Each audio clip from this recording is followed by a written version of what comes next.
You're watching Business Style on Regalix TV. Consider me, Lillian Yvette, your personal advisor. We're going to cover a wide range of topics, everything from time management to client relationships to interview techniques and everything in between. So, sit back, tune in, and enjoy the conversation.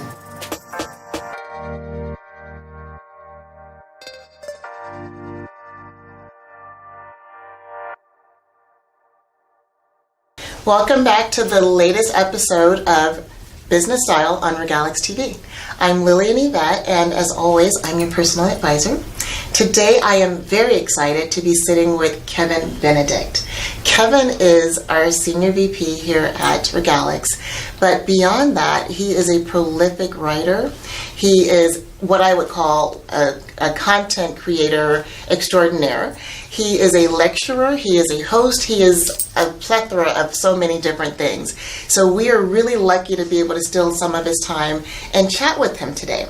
And Kevin, what I would like to do is, I know you're not used to being on this side of the camera. So now that we've got you here, not only do I want to talk to you about the latest post that you just put out on LinkedIn, which is about strategies for career success, but I also want the audience to get to know you a little bit better as well. Okay? Oh, you're asking for trouble. So we'll see how this goes. So I have a couple of questions in here that are more specific to you and how you've come to where you are in your career. But also, I wanted to kind of just start with the latest article that you posted on LinkedIn. Yes. So, strategies for career success. What made you write this particular piece now? My neighbor. Seriously, he's 45 years old. He's looking for a job, and he's just passed his 1-year anniversary looking for work. Okay. Wow. And the guy is brilliant, has all kinds of technology skills, all kinds of experience, but he's been invisible for most of his career. And so now that he's looking for a job, he has nothing to point back to. He doesn't have content that he's created. It's just, so his whole career for the last several decades is invisible. How frustrating. And it's like he's starting from scratch and he's 45 years old.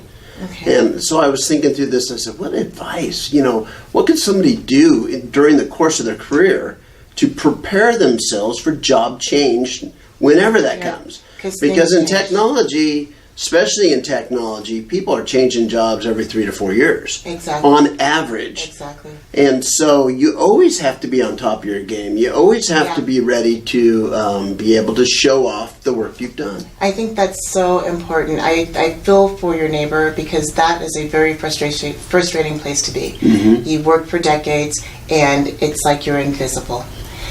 That actually, one of the things that you mentioned in your piece was the importance of networking.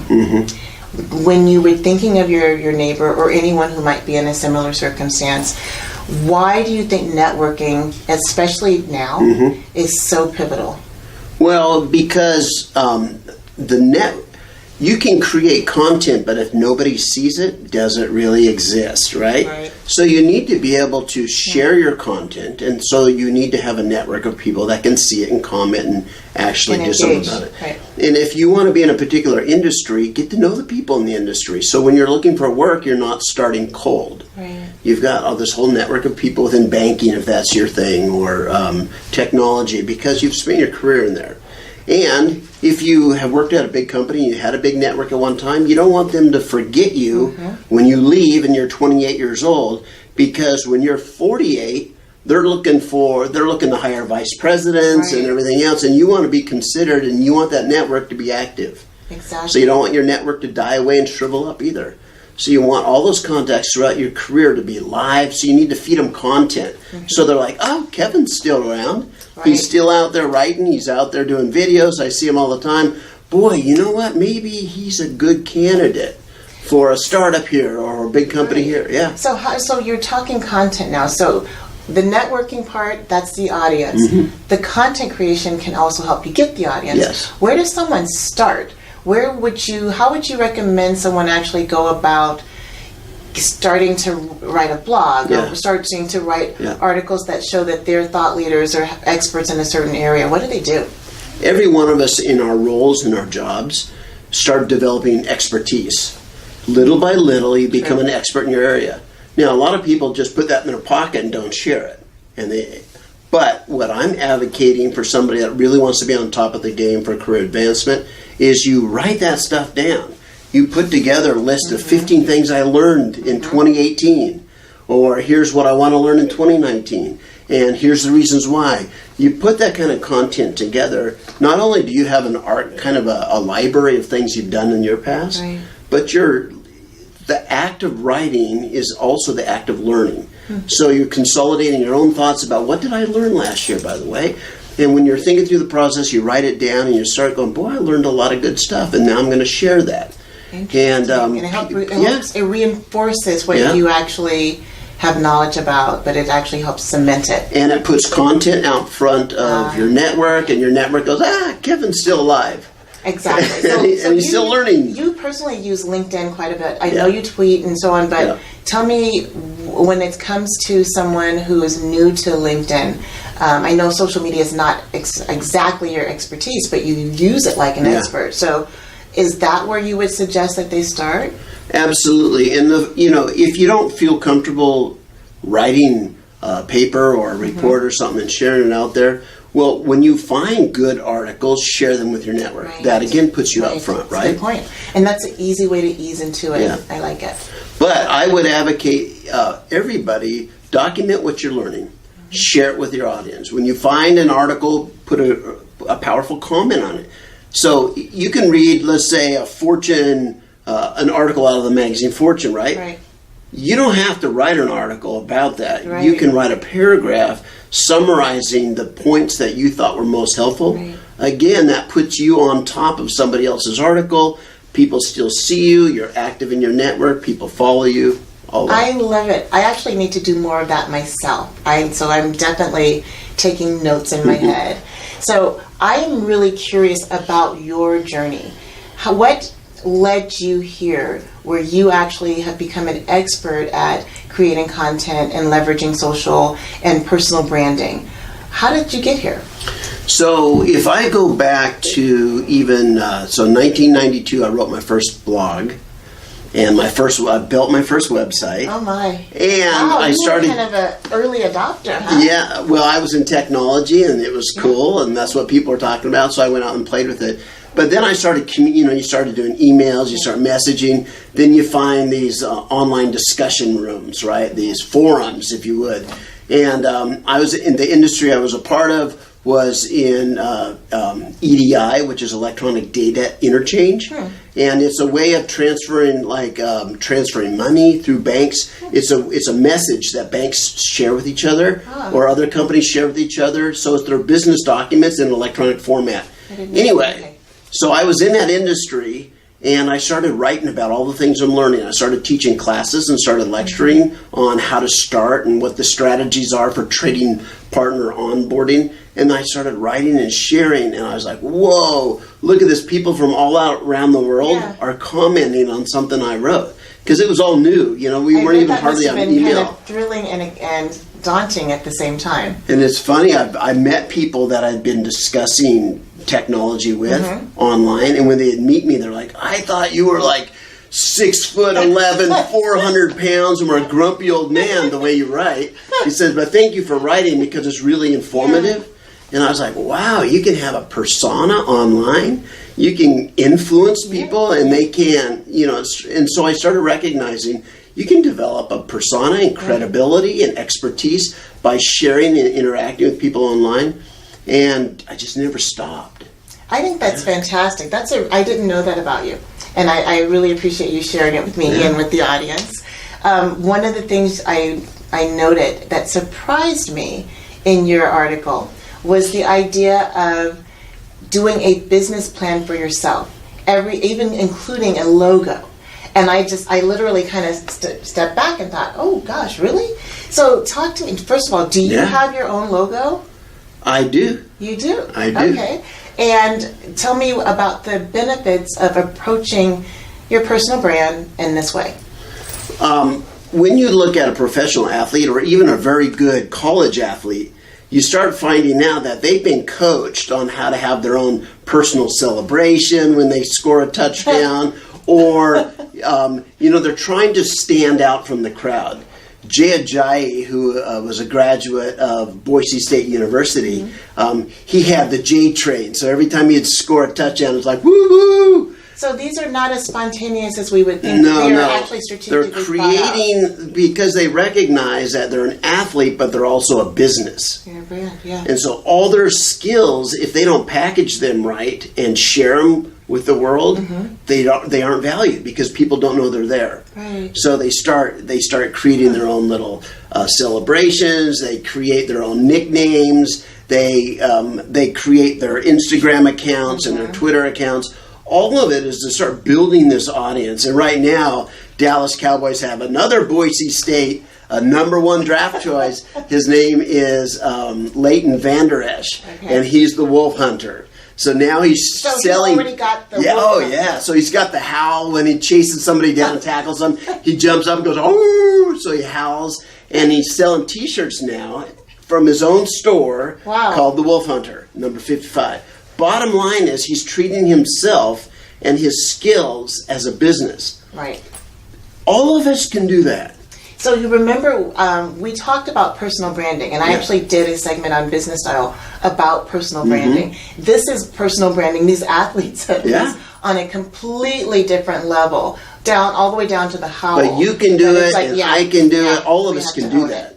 It looks different because we're not as flashy. We don't have the big celebration necessarily. But what it means is that, for example, the bow tie. I was just going to talk about your bow tie. Right. That is part of your personal brand. When I think of Kevin Benedict and I think about you in front of a camera, I think of the bow tie.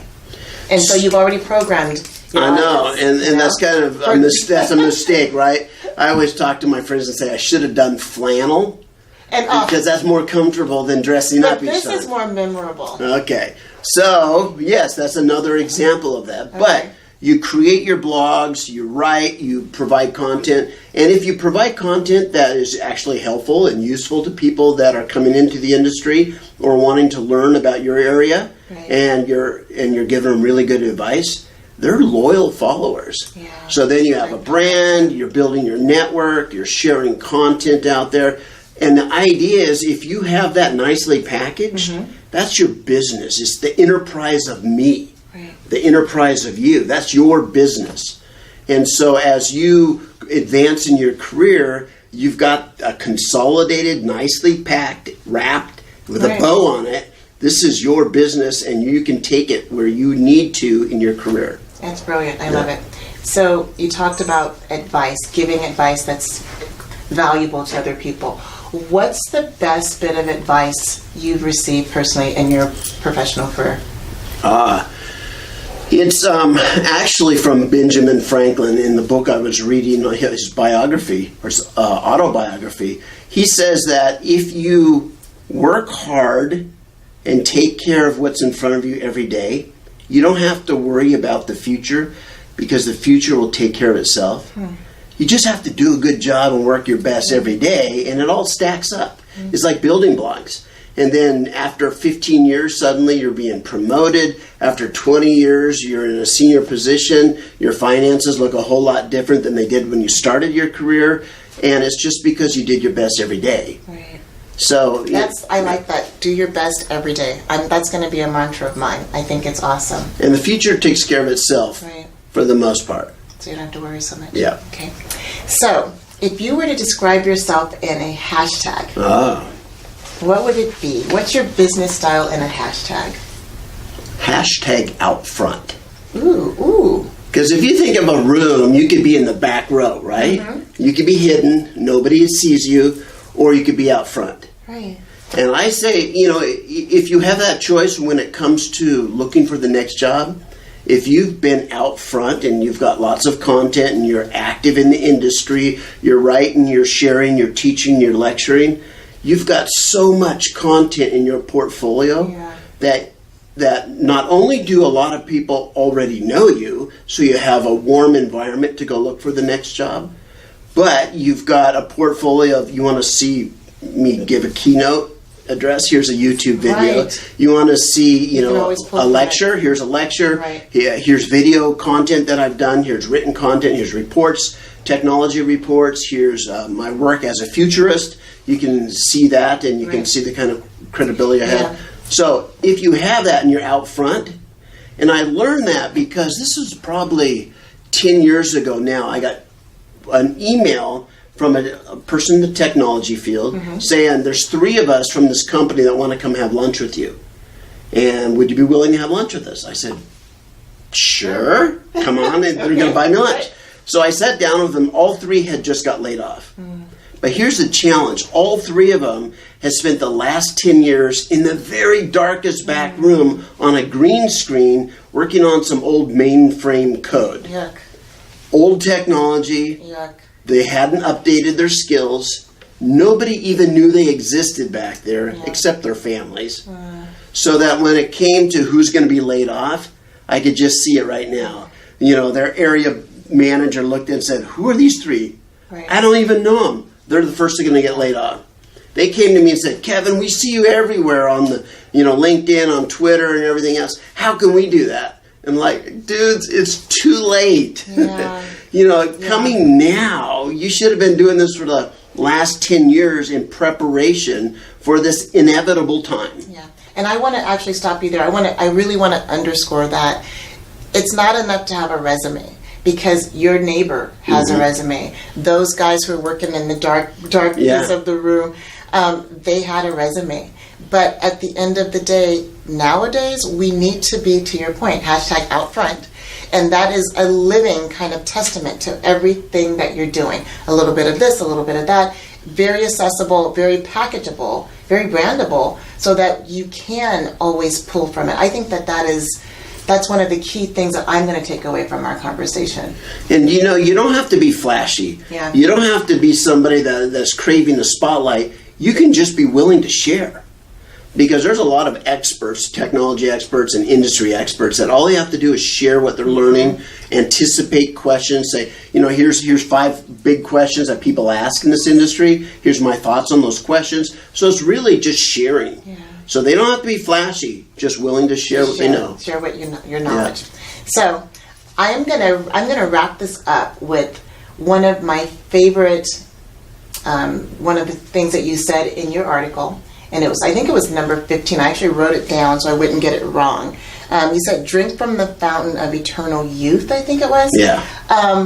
The reason I love that is that I felt that it really underscored this whole idea that attitude and curiosity and enthusiasm is priceless. They're priceless.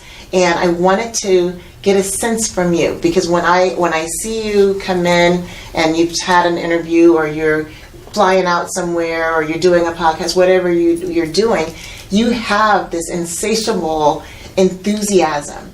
How do you maintain that? And what is the advice that you have for us when it comes to implementing all the things that you talked about, but also just kind of keeping that curiosity and that positive attitude?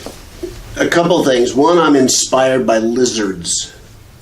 Lizards, they shed their skin, right? Okay. They can go out there on a day-to-day basis, and they can get scarred, they can get beat up, they can get chipped and injured and everything else, but then they can shed their skin and they're fresh again. Right. So that's one thing. But another, I've been in high tech now for 33 years.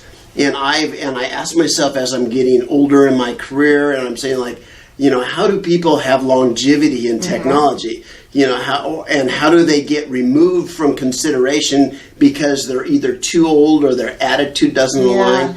And I've hired a lot of people in my career as well, and this is what it always comes down to: it's the attitude. Because you bring some youthful energy into a company, and it feels different, it feels fun, it's energetic, anything's possible. Right.